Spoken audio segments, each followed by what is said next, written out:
কখনো কোনোদিন কারো পারমিশন ছাড়া মোবাইলের গ্যালারি চেক করবেন না। কখনো কারো পারমিশন ছাড়া তার ফেসবুকের মেসেঞ্জারে কে কার সাথে চ্যাটিং করেছে এটা করা যাবে না।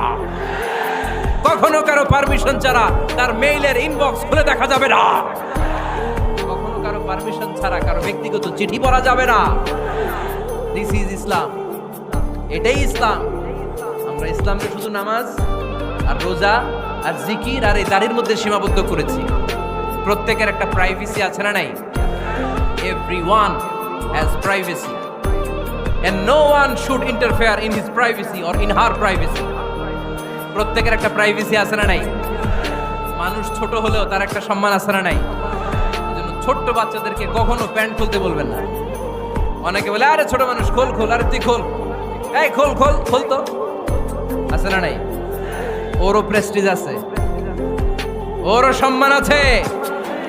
খবরদার, everyone has a personal space and no one should interfere someone's personal space. কারণ পার্সোনাল স্পেসে যেন আমরা নাক না গলাই। অনেকের বদ স্বভাব ফ্যামিলি ম্যাটার নিয়ে, প্রাইভেট ম্যাটার নিয়ে কথা বলে। ভাই কি চাকরি করে? সরকারি না বেসরকারি? সরকারি। বেতন কত? উনার বেতন কত? এটা দিয়ে আপনার কি লাভ? ঠিক কি না? মানুষ একটা দেখলে ভাই বয়স কত, ভাই বেতন কত, ফার্স্ট